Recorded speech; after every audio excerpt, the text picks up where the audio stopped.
on n'a qu'à tous aller se faire foutre en fait. J'ai subi pendant 4 ans. En fait ces gens là, ça, genre ils ont fait ça et ils se sont jamais dit ça va la suivre toute sa vie, tu vois, ils se sont jamais dit c'était les pires années de ma vie. Une sous-merde, voilà. Coucou guys, aujourd'hui je vais vous raconter un bout de mon histoire. Je vais pas vous mentir, j'ai pas envie. J'ai pas envie, j'aime pas me... C'est facile, c'est à quel point j'étais une sous-merde, voilà, aux yeux des gens, que j'étais la risée de tous, comment je suis passée de mouton à berger, comment j'ai...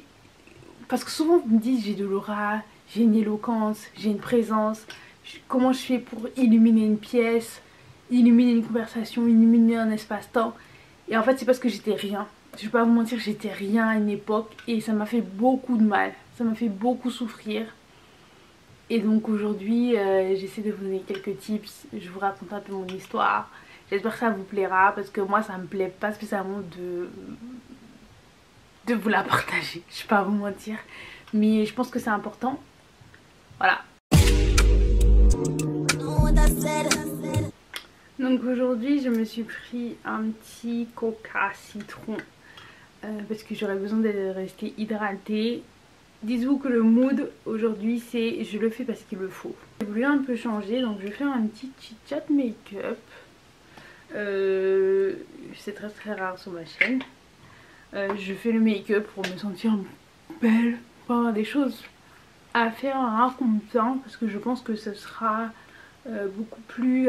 je vais plus me laisser aller, disons ça comme ça, si je fais des choses en même temps.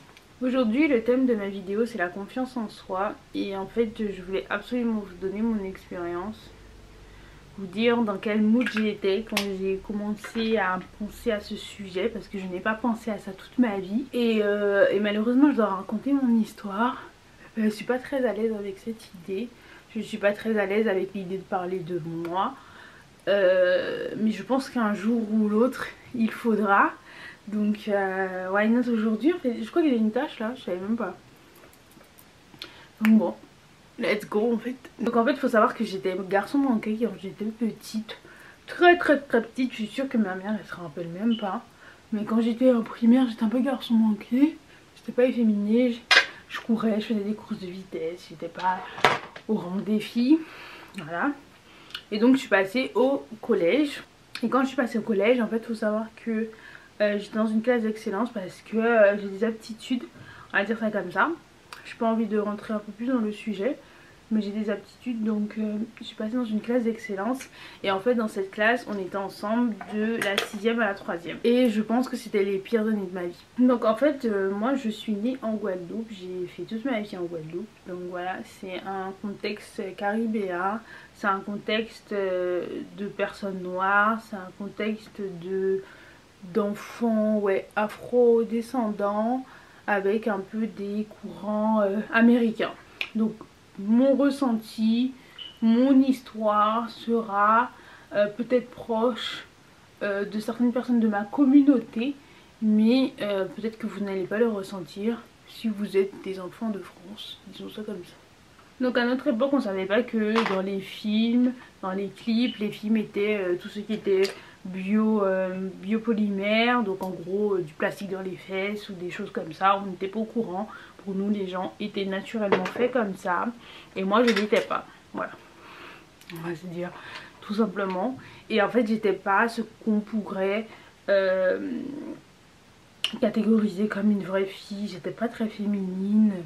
Peut-être que j'avais pas aussi les finances pour l'être, je ne sais pas, mais ce qui était c'est que j'étais prise en griffe par surtout une personne de ma classe qui était coquette, qui était ce qu'on pouvait appeler fille à cette époque, qui ramenait tout à moi. Voilà, pour vraiment que je vous le dise, elle ramenait tout à moi. Ça veut dire cette fille m'a fait clairement m'habiller d'une façon claire.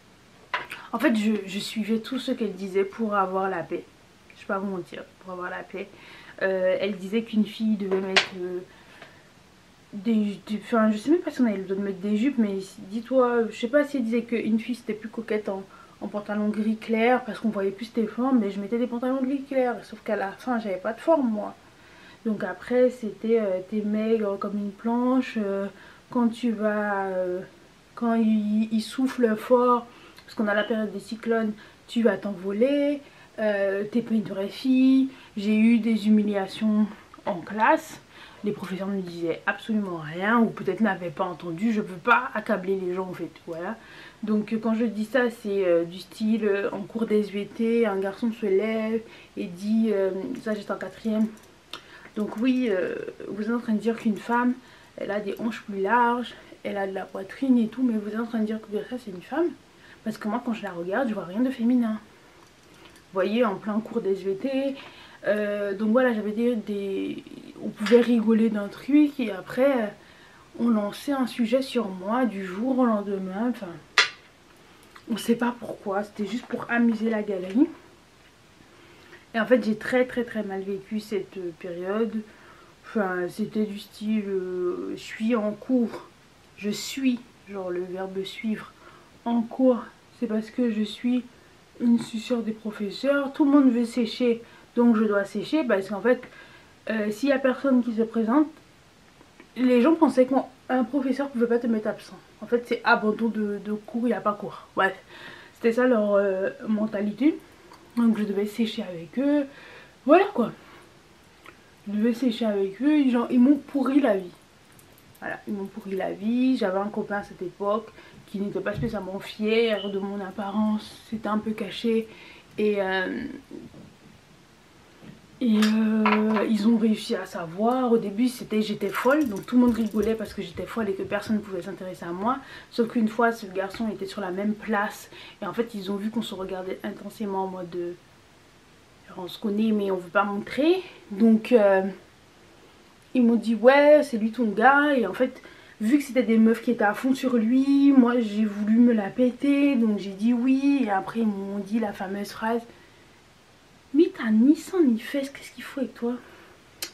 Et en fait c'est des choses qui m'ont... En fait le fait d'être le sujet de toutes les plaisanteries, genre parler de Grécia c'est genre trop drôle, genre c'est une bolosse, c'est trop drôle. Je vais arranger mes bracelets parce que vous m'entendez trop. Genre en fait j'étais vraiment le sujet de plaisanterie. Genre après tu vois j'aurais pu voir ça en mode sans moi ils ont plus de sujet de conversation. Mais en fait ça me faisait juste mal au cœur. Je vais pas vous mentir, ça me faisait mal au cœur. Et en fait ces gens là, ça, genre ils ont fait ça. Et ils se sont jamais dit ça va la suivre toute sa vie. Tu vois, ils se sont jamais dit la meuf elle a des séquelles. Ils se sont jamais dit ça, bien évidemment.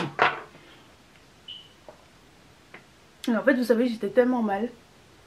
J'avais tellement peu d'amour pour moi-même que, comme je vous ai dit, c'était ma classe de 6ème à 3ème, c'est énorme. Donc de 6ème à 3ème, j'ai subi ça. Là, j'étais plus petite que tout le monde. J'avais pas de forme. J'avais pas spécialement de caractère. Je trouvais que, ouais, la plupart des gens parlaient aigu, mais il faut savoir que moi, c'était trop drôle parce que je parlais aigu. Enfin, j'ai une voix très féminine. Voilà, donc peut-être très bébé. Bon, je sais pas, mais c'était trop drôle de savoir que moi je parlais comme ça. Faut quoi. Donc j'ai supporté ça toute ma scolarité de collège. Et comme je l'ai dit, j'avais tellement pas d'amour propre que, en fait, vu que c'était que ma seule classe et qu'on avait énormément de cours ensemble, enfin tous nos cours ensemble, et on avait énormément de cours parce qu'on avait un programme euro-caribéen, on apprenait plus de langues, en fait je restais qu'avec eux. Je connaissais personne et donc je restais qu'avec eux parce que ben, c'était mon repère. Donc en fait j'étais avec mes bourreaux tout le temps. Je me disais qu'un jour, pas qu'un jour ils vont m'aimer, mais genre ils vont arrêter de faire ces blagues. Enfin à un moment il y aura plus de sujets ou... Ben non, tous les jours ils en créaient des nouveaux. C'était horrible, hein, je vous dis ça, je pleurais. Enfin c'était horrible. Et de vous à moi, quand je vois leur vie à l'heure actuelle, mon bourreau, comme je vous ai dit, je l'ai croisé dans un train, à moitié ivre, qui puait, ouais, à moitié ivre à 17h. Voilà, 17h avec une mini bouteille d'alcool dans les mains. Enfin, une mini bouteille d'alcool dans les mains, pour moi, ça veut en dire long parce que... Enfin, une mini bouteille d'alcool dans son sac, ça en dit super long. Parce que c'est vraiment, pour moi... un type d'alcoolémie où tu en achètes tellement fréquemment. En fait, il faut tellement ta dose que jusqu'à tes petites bouteilles, en fait, tu vois, c'est pas juste la bouteille que tu mets chez toi, genre, elle peut rentrer dans ton sac, genre, tu vois.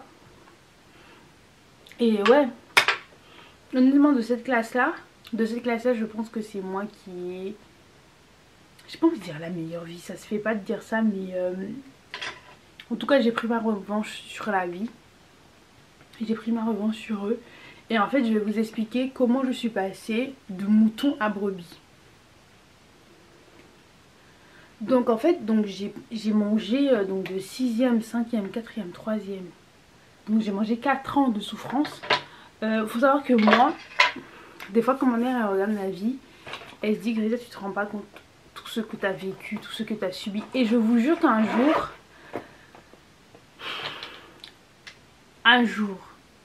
vraiment, je viendrai vous raconter, mais je suis pas prête. Je suis vraiment pas prête.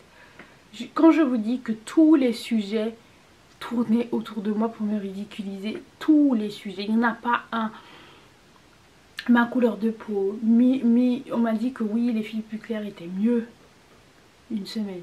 Et puis après c'était non, c'est les filles les plus foncées, donc ça veut dire que tu sais jamais où t'es. Parce que toi t'es brown skin, t'es entre les deux.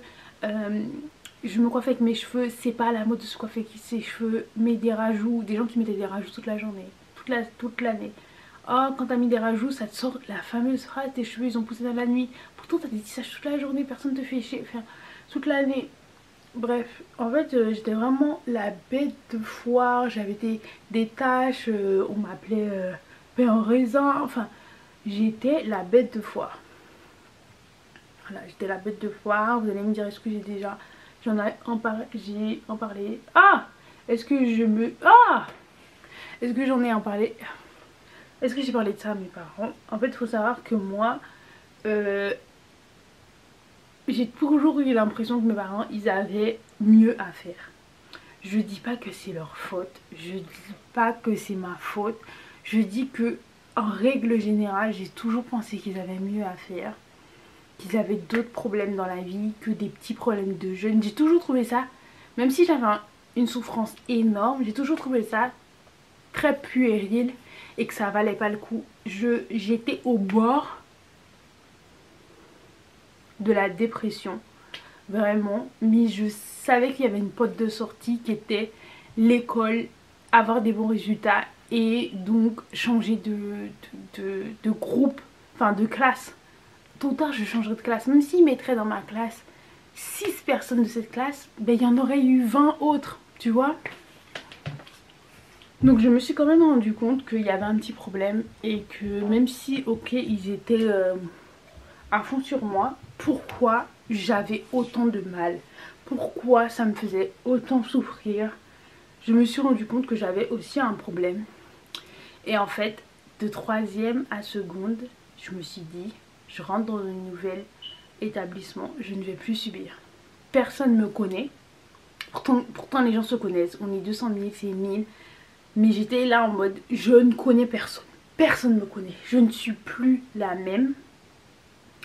Maintenant vous allez me respecter. Et en fait il faut savoir que j'étais pas imbu de ma personne, mais je pense que j'avais un petit caractère garce qui est sorti du jour au lendemain. Et honnêtement je vais pas vous mentir, c'est parce que j'ai subi.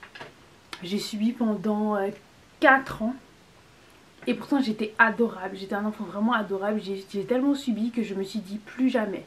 Et en fait je me suis dit que moi j'étais la personne moquée de tous.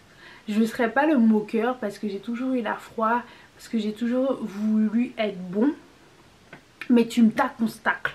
Et en fait je serais tellement arrogante et j'aurais tellement d'humour que ce sera moi qui mènera à la danse. Et en fait j'ai décidé du jour au lendemain d'être un berger. Du jour au lendemain j'ai décidé d'être un berger. Je me suis dit plus jamais, maintenant c'est moi qui mène le terrain, c'est mon cartel, c'est mon quartier. Et en fait je suis rentrée au lycée et j'étais méconnaissable. En fait il faut savoir que tous les gens qui me connaissaient d'avant, je ne les connaissais plus. Je ne sais pas quitter. En fait j'ai vraiment du mal à avoir quitté. Mais je te dis ça avec vraiment conviction que toi-même tu doutes. faut savoir que vous voyez Christina Cordula, elle appelait tout le monde ma chérie.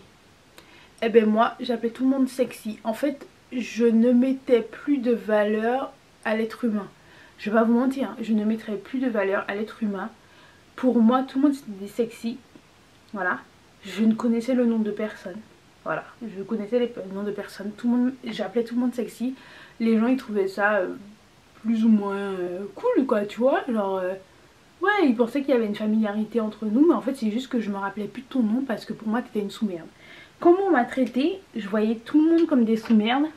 Parce que limite personne m'a défendu et personne m'a aidé quand j'étais dans cette situation là. Pourtant c'était des gens qui ne connaissaient pas cette situation et qui n'étaient pas dans le collège, tu vois. Mais voilà, je voyais tout le monde comme des sous-merdes. Et donc pour moi t'avais pas spécialement besoin de nom dans mon répertoire. Je sais pas si vous voyez ça comme ça. Dans le sens où je crois que je ne connais à l'heure actuelle de ma période lycée. J'ai 2 potes garçons. Une pote fille que je connais le nom. Une autre parce qu'elle était bien connue. Une parce qu'elle était peste mais elle tournait niveau garçon. Mais sinon je ne connais pas le nom des gens. Et pourtant j'ai eu une classe. Enfin j'ai eu seconde, première. Parce qu'après j'ai changé d'établissement. J'ai quand même eu 2 classes et je ne me rappelle le nom de personne. Et je ne me rappelais pas le nom des gens, même en classe.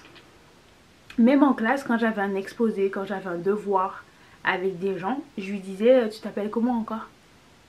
En fait j'étais arrivée à un stade où pour moi vous êtes juste des pions, un élément dans mon histoire. C'est mon histoire, c'est moi qui donne le là, c'est... Je serai plus jamais suiveur, je serai plus jamais un membre de votre histoire. Voilà, maintenant c'est mon histoire de vie, c'est moi qui me crée une vie. Et c'est comme ça que j'ai décidé de... En fait j'ai fait semblant, voilà. Vraiment je vais vous donner mon premier conseil pour avoir confiance en soi. J'ai fait semblant. J'ai fait semblant. Non, vous savez, mon premier conseil c'est même pas ça. Je pense que je vais choquer pas mal de gens. J'espère que je louche pas en regardant mes cils. Mais je pense que je vais choquer pas mal de gens. Mais mon premier conseil c'est de vraiment se sentir mal dans sa peau. Tant que tu t'es pas senti mal, tant que tu n'as pas été au bord du suicide,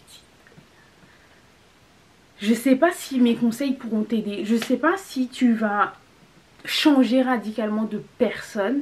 En fait je me suis créé une identité, je me suis créé une personnalité. Et en fait comme je ne suis plus cette personne, je ne vois pas de quoi tu parles. Et ça ne peut plus se passer vu que ce n'est pas moi, ce n'est pas mon histoire, je m'en rappelle pas. Et vraiment quand je vous dis je m'en rappelle pas, c'est que chaque jour je pouvais rentrer chez moi. Et en fait le problème c'est que moi, je me coupe dans mes phrases, c'est horrible. Le problème c'est que moi je mets pas beaucoup d'émotions sur les choses. Donc il faut vraiment qu'il y ait énormément de choses pour que j'ai envie de pleurer. Et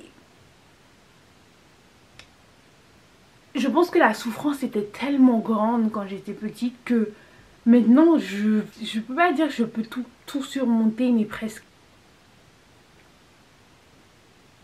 Donc à un moment je me suis posée, je me suis dit mais Grécia, comment les gens peuvent être aussi à l'aise de tous les jours avoir un sujet de conversation pour se moquer de toi, tous les jours, voilà quoi. Et je me suis rendu compte qu'en fait ceux qui se moquent le plus de moi c'est ceux qui sont les moins bien dans leur peau. Mais pourquoi eux on se moque jamais d'eux? Et je me suis dit en fait si tu es la pièce maîtresse de l'histoire, si c'est toi qui tiens les rênes, en fait les gens ils seront tellement obsédés par ce que tu vas, dans quelle direction tu vas les emmener, qu'ils vont jamais te pointer du doigt. Mon deuxième conseil ce sera alors de faire semblant jusqu'à ce que tu arrives en fait. Fais semblant d'avoir confiance en toi. Même si tu arrives à être un but de ta personne, même si on se dit que tu te la pètes, mais au moins on t'embêtera pas en fait. C'est quand même bien comme ça.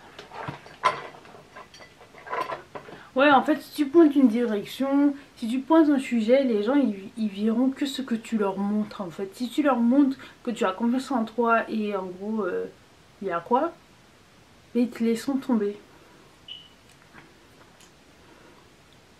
Donc premier conseil, être vraiment mal dans sa peau.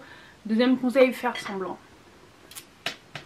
Donc ça veut dire, on me pointait du doigt sur un sujet, je disais ouais et toi regarde ton gros nez ou je sais pas. Enfin, tu parles beaucoup mais t'as déjà vu ta gueule? Et même si la personne elle t'a déjà dit un truc qui t'a vexé, arrête quand tu réagis comme ça. Personne peut penser que ça t'a blessé. Personne peut se dire oh mon dieu ça lui a fait un truc et tout, mais c'est jamais. Attends, t'es en train de dire un truc que je... Enfin, là tu parles mais t'apprends rien en fait. Tu es en train de me dire un truc que je sais déjà. Ah, mais remets-toi en question quand même. Tu penses vraiment que je me regarde le matin dans le miroir et que je ne sais pas ça? Donc là tu es en train de parler, tu débites, mais pour rien. Et en fait quelqu'un qui te dit ça, tu penses vraiment que où tu l'as taclé, ça lui a pas fait mal? Ben jamais tu as pensé ça. Alors que j'avais mal de ouf.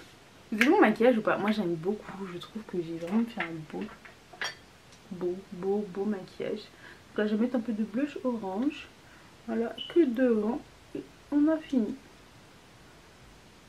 Faut savoir que je tourne depuis 20 minutes. Donc voilà. Donc quand quelqu'un te répond comme ça, du tac au tac, vous pensez vraiment que la personne s'est dit ah ouais, genre là je l'ai fait mal, j'ai remporté la victoire, mais pas du tout. Attirez l'attention sur vos qualités. Donc en fait moi j'ai compris après coup, une fois que j'ai décidé d'avoir confiance en moi, une fois que j'ai décidé d'être le berger du troupeau, une fois que j'ai décidé d'être le berger du troupeau, je me suis rendu compte que j'avais un aura de ouf. Je me suis rendu compte que j'avais le sens, j'avais de l'éloquence, je me suis rendu compte que j'avais de la présence, je me suis rendu compte que quand j'étais pas là, ça se ressentait. Et en fait je me suis rendu compte, après coup, que même quand j'étais une victime, j'avais cette présence. J'avais cette présence et c'est pour ça que j'étais le sujet de toutes les conversations, que peut-être que ces gens-là, ça, ont vu des choses en moi que moi j'avais jamais vues. Parce que dites-vous que si vous êtes le sujet de toutes les conversations, c'est que il doit avoir du bon en vous. Ne vous dites pas juste que vous êtes un faible. Donc essayez de regarder vos qualités. Posez-vous, regardez vos qualités. Regardez qu'est-ce que vous avez déjà fait dans la vie. Enfin ouais, prenez une discussion avec vous-même. Recentrez-vous sur vous-même. Et vous verrez que en fait, il n'y a pas que du mauvais. Parce que avant d'être la personne ridiculisée de tous, vous étiez quelqu'un et les gens vous ont apprécié pour ça en fait. Et en fait en étant le berger du troupeau, je me suis rendu compte que j'avais un aura, j'avais un humour, que les gens étaient vraiment heureux d'être avec moi. Et en fait c'est comme ça que j'ai appris à être appréciée.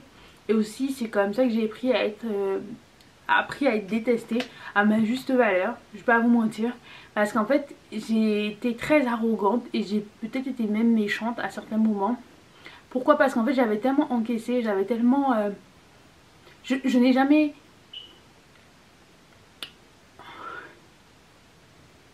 C'est dur de faire cette vidéo. Je vais pas vous mentir parce que j'aime pas parler de ça, j'aime pas me montrer faible. C'est vraiment pas mon délire. Mais il faut le faire. Ah! Il faut le faire. Je vais pas vous mentir, il faut le faire. C'est juste que moi, à l'heure actuelle, je pense être the woman, the queen. Je pense que mener ma vie à quatre épingles, d'être la meuf du moment, voilà. Et en fait, là, pas que je me rabaisse, mais je vous montre un peu ce moment où j'étais pas in. J'étais vraiment une sous-merde. Je faisais 22 kilos de moins. J'étais vraiment une crevette, un cure-dent. Je crois qu'on m'a même déjà dit ça, un cure-dent, enfin. Voilà, bref. Et donc j'étais aussi détestée à ma juste valeur parce qu'il y a des fois j'étais un peu trop... Donc je disais, j'étais aussi détestée à ma juste valeur parce que des fois j'étais un peu trop sanglante, j'étais un peu trop virulente, j'étais aussi arrogante. En fait je savais pas encore comment marquer, je ne savais pas encore comment marquer mon respect.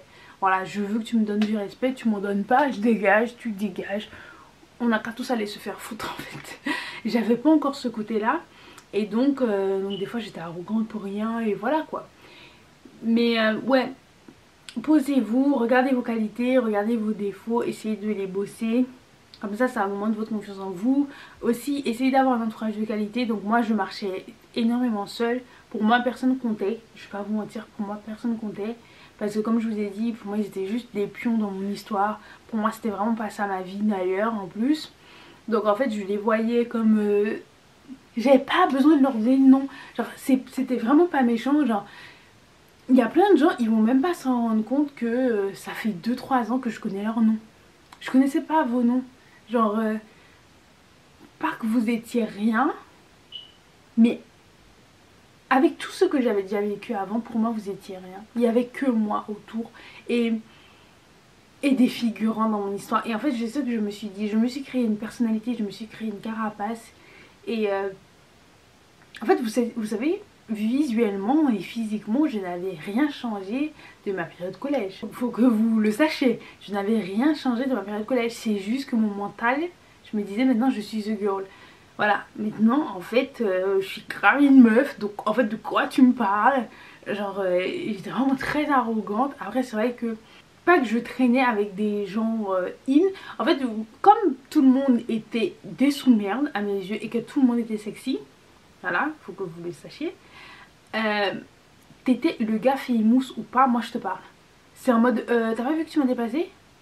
Et en fait le gars il est tellement famous qu'il se dit mais pourquoi elle me parle?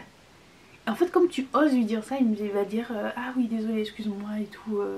Je voulais pas être méchant et tout. J'ai dit ah ouais, pourtant tu l'es.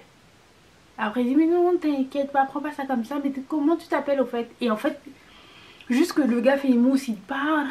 Toi, tu t'en fous qu'il s'en fait une mousse ou pas. C'est juste qu'il est passé devant toi à la cantine. À la fin, tu te fais une réputation. Ouais, elle a parlé à un tel. Oh mon dieu, un tel calcul. Et tout. Et à la fin, tu deviens quelqu'un. Parce que en fait. C'était personne à tes yeux, c'était juste une personne un figurant de ton film, c'est toi l'histoire, c'est toi la personne et ne vous rabaissez plus, soyez le personnage principal de votre vie. Alors pour avoir confiance en moi, je vais vous expliquer ce que je faisais. Donc là on va rentrer un peu plus dans les pas conseils mais un peu plus astuces. Donc je prenais soin de moi. First, je prenais soin de moi. Comment je faisais? En fait c'est tout simple. Il suffit de faire croire à son cerveau que tu es bien à ce moment-là. Tu passes une journée de ouf. Il m'arrivait de prendre un pinceau où j'avais mis de la poudre mais de basse qualité qui limite ne salit pas une feuille, que je mettais sur mon visage. Ça ne changeait rien. Mais j'avais l'impression d'être plus belle et donc j'avais de l'assurance. Je vais vous explique encore. En fait, en Guadeloupe, il fait chaud. Je mettais du déodorant à stick, je mettais du déodorant à spray, je mettais un peu de parfum. C'était un parfum moins cher. Peut-être que je sentais même pas bon à l'époque. Mais j'avais une assurance de ouf parce que j'avais pris soin de moi avant. Donc en fait, comme j'avais pris soin de moi, je suis quelqu'un en fait. Donc qui peut dire que je suis pas quelqu'un? Donc tu vois, en fait, j'étais très arrogante. Faut savoir que j'étais martyrisée. Vous pouvez pas... On dérange les cours pour se moquer de moi. Avant les cours, on se moque de moi. Après les cours, on se moque de moi. Avant le cours d'espagnol, on s'est moqué de moi. Après le cours d'espagnol, on se moque de moi. On fait le chemin pour aller au cours d'anglais. Avant le cours d'anglais, on se moque de moi. Après le cours d'anglais, on se moque de moi. On me lance des petits mots. Tu fermes ta gueule. Arrête de te la suce-boule. Tu vas, enfin, je sais pas, tu vas pas réussir dans la vie. T'es moche. Tu t'es vu. Regarde ton corps. Tu t'habilles en enfant de 8 ans. T'es maigre. T'as des taches. T'es pas une fille. Voilà. Voilà. La récréation. Mais je connais personne. Je suis obligée d'être avec eux. Et même quand j'allais pas avec eux, ils venaient où j'étais. Je pouvais pas les fuir. Vous voyez? On va en sport. On fait même pas 10 minutes de marche pour aller en sport. Tout le trajet, ils crient mon nom en se moquant de moi, en me traitant de tout et de n'importe quoi. En fait, je sais pas si vous voyez à quel point c'est chaud. C'était chaud. Donc, je passe à une sous-merde à je pense que je suis la meilleure meuf du monde. Et je suis la meilleure meuf du monde. Et comme pour moi, personne compte. Pour moi, tout le monde est un pion de mon histoire. Je parle avec tout le monde. Et c'est ça qui est oufissime. Parce que même les gens qui étaient des sous-merdes aux yeux des autres, je les parlais. Et je trouve que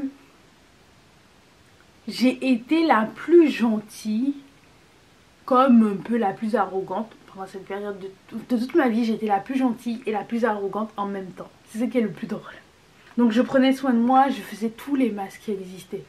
Je trouvais sur internet, mettez de la tomate sur votre visage, mettez de la tomate dans vos cheveux, ça allait faire pousser. J'avais des cheveux incroyables qui avaient poussé d'un coup parce que mes cheveux étaient cassés à force de faire des coiffures. Parce qu'on m'avait dit qu'il fallait que je mette des tresses, alors je mettais des tresses. On m'avait dit qu'il fallait que je fasse ci, donc je faisais ci pour être une meuf un peu in. Laissez tomber. En tout cas, j'ai appris à me coiffer à ce moment-là. Et je leur remercie parce que sans eux, je ne serais pas capable de me coiffer à l'heure actuelle. Et ouais, j'ai appris à me coiffer à partir de là en fait. Donc oui, j'essayais de m'apprêter. Et il faut savoir qu'au lycée, j'étais l'une des meufs les mieux habillées.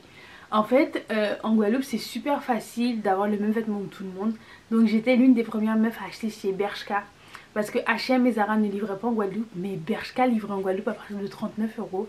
J'avais travaillé dans une petite association, j'avais eu un peu d'argent et j'avais fait 200 € d'achat chez Bershka. Faut savoir que c'était vraiment peu cher comparé à la Guadeloupe, j'avais pas payé de frais de port. Si t'arrives dans un gros colis, j'avais pris une montre Casio, j'avais acheté sur ASOS.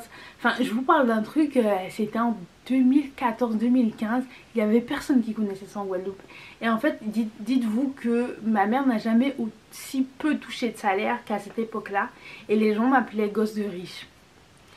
Et vous savez, pour moi, c'était une fierté. C'était une fierté pour que tout le monde pense que j'étais une gosse de riche, que tout le monde pense que je me la pétais. Pour moi, c'était tellement une fierté parce qu'en fait, je suis passée de sous-merde à les gens pensent que je me la pète. Et vous savez pas c'était quoi ma revanche de la vie. C'était incroyable pour moi. Même si c'est pas bien hein, qu'on te dise que ouais, je te la pète. Mais pour moi, à cette époque-là, c'était the compliment. Je vais pas vous mentir. Pour avoir confiance en soi, il faut se faire confiance. C'est bizarre de dire ça, mais tu peux le faire et tu vas le faire et tu as réussi. Je peux avoir confiance en toi. C'était un peu ça mon mindset. Je vais déchirer cette conversation. Donc en gros, quand je dis je déchire, c'est moi qui vais mener la danse, c'est moi qui vais la tacler. Je vais réussir et j'ai réussi. J'ai gagné un peu le duel de langage. Je lui ai fait honte ou elle se prend pour qui, elle va voir, je vais la tacler.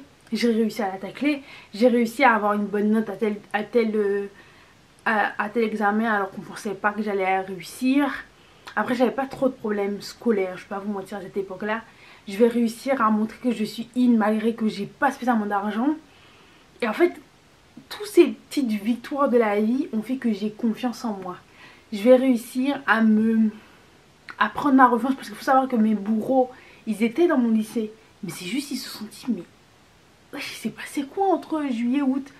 Elle se prend pour qui celle-là? J'ai eu des trucs, elle se prend pour qui celle-là? J'ai déjà eu des hey, toi là, toi t'es qui? On se connaît même? Alors des gens qui m'ont tagué matin, midi, soir pendant 4 ans. J'ai dit mais toi t'es qui? Mais je sais même pas qui t'es. T'es là, tu parles. Ah ouais tu connais mon nom?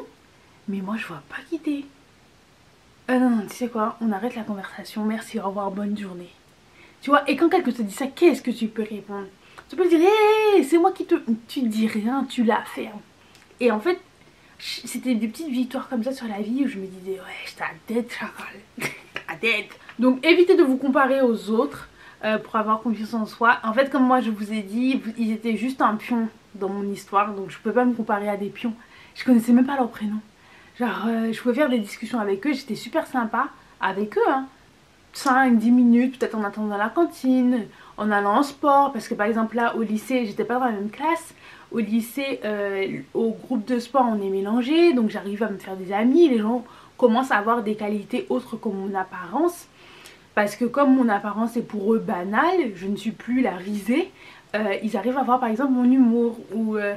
mon sens intellectuel, j'étais très sportive. Et il faut savoir qu'au collège, il y avait beaucoup de filles qui disaient j'ai mes règles, elles veulent pas travailler. Et comme moi, mais que je les ai ou pas, je travaille. J'étais susboule, enfin j'étais la chouchou des professeurs, enfin des choses comme ça. Et là, elles étaient beaucoup plus focus parce qu'il y avait par exemple un bac à préparer, parce que c'est des filles qui travaillaient un peu plus.